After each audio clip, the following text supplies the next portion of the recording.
ये देखिए कितने ज़बरदस्त हमारे पकौड़े रेडी हो गए। इनका इतना ज़बरदस्त कलर आ गया। अब इनको मैं निकालूंगी। हमारे पकौड़े रेडी हो गए हैं। वालेकुम नाज़रीन, वेलकम टू अपना किचन में मैं बनाने जा रही हूँ करारे से क्रिस्पी से टिक्की वाले पकौड़े, जिसके लिए 3 आने बड़े साइज़ के मैंने लिए। इनको छील के पानी में डुबो के मैंने रख दिया था। अब इनको हमने निकालना है और कटर के ज़रिए हमने इसके स्लाइसेस करने हैं। अब हाथ के ज़रिए भी कर सकते हैं, ना ज़्यादा मोटे हों ना ही ज़्यादा पतले हों। ये देखिए इस साइज़ के जो स्लाइस हो गए। ऐसे करके सारे आलू को मैं स्लाइसेस कर लूँगी। सारे स्लाइसेस मैंने कर लिए। अब क्या करना है, इन स्लाइसेस को उठा के मैंने पानी के अंदर डाल देना है। इनको हमने अच्छे से धो लेना है। इनका सारा स्टार्च पानी में चला जाएगा। इसको पानी में अच्छे से धोने के बाद हमने क्या करना है कि खुली जगह पे कपड़ा बिछा के 5 से 10 मिनट के लिए इनको फैला देना है, ताकि इनका पानी अच्छे से खुश्क हो जाए। को मैंने धो के फैला दिया है कपड़े के ऊपर, वो थोड़ी देर खुश्क होने के लिए मैंने छोड़ दिया है। ये 2 कप मैंने बेसन ले लिया है। इसका हम बैटर तैयार करेंगे आलू की कोटिंग करने के लिए। ये 1 खाने का चम्मच कुटी हुई मिर्च है, ये मैं इसके अंदर डाल रही हूँ। ये 1 खाने का चम्मच ये कुटा हुआ धनिया है। ये आधी चाय की चमची कुटी हुई मिर्च डाल दी है और आधे टीस्पून से कम जो हल्दी डाल रही हूँ मैं, इसका बहुत प्यारा कलर आएगा। अब 1 चाय की चमची में नमक डाल रही हूँ और 1 खाने का चम्मच में सुरख मिर्च डालेंगे।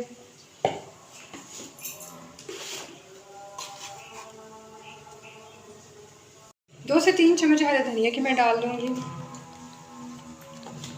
और जो टिक्की वाले पकौड़े को क्रिस्पी और करारा क्रंची करेगा, वो ये आधा कप में चावल का आटा डाल रही हूँ। इन सारी चीज़ों को हमने अच्छे से मिक्स कर लेना है।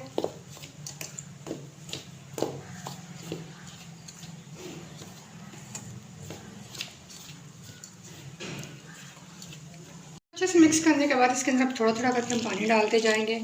इसका हम थिक सा बैटर बनाएंगे।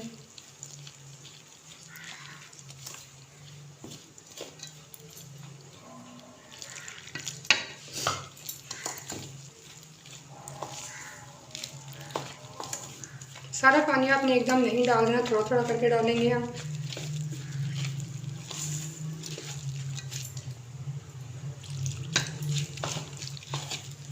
ये देखिए मैंने ये बैटर तैयार कर लिया है। हमने इसको इतना ही गाढ़ा रखना है।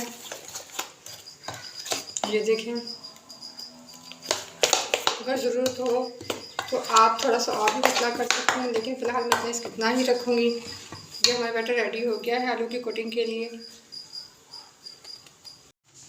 ऑयल को मैंने गर्म होने के लिए रख दिया था। आलू की टिक्कियाँ जो मैंने धूप पे फैलाई हुई थी थोड़ी देर कपड़े के लिए, ताकि वो अच्छे से खुश्क हो जाए। इनको जैसे डिप कर करके मैं पैन के अंदर डालती जाऊँगी।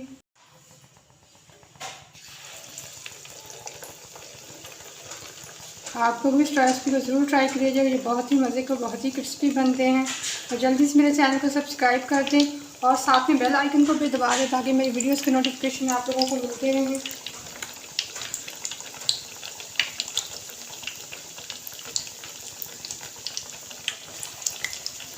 बहुत ही आराम से मसाला इसके ऊपर लगता जाएगा बैटर, और आराम से आप डालते जाएंगे, कोई मुश्किल काम नहीं है।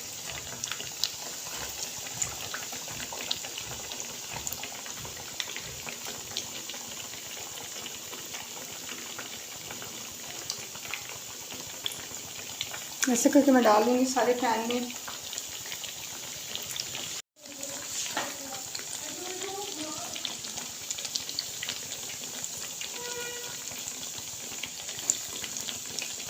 ये देखिए कितने ज़बरदस्त हमारे पकौड़े रेडी हो गए। इनका इतना ज़बरदस्त कलर आ गया। अब इनको मैं निकालूंगी। हमारे पकौड़े रेडी हो गए। ये देखिए कितने, बाकी को भी मैं ऐसे ही डाल दूँगी। ऐसे करके मैं अपने सारे पकौड़ों को फ्राई कर लूँगी।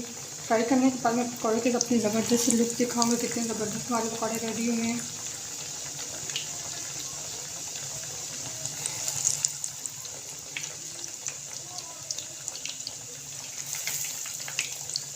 ज़बरदस्त से टिक्की पकौड़ा रेडी हो गए हैं, जो बहुत ही हमने मज़े के बनाए हैं। ये देखिए फूले फूले से चावल का आटा डालने से ज़्यादा क्रंची और क्रिस्पी से बने हैं। आप लोगों ने इसे ज़रूर ट्राई करना, जो बहुत ही मज़े के बनते हैं। आपने मुझे अपना फीडबैक देना है, मेरे चैनल को सब्सक्राइब करना है और मेरे बेल आइकन को दबाना है, ताकि मेरे आने वाली वीडियोज़ के नोटिफिकेशन आप लोगों को मिलते रहें।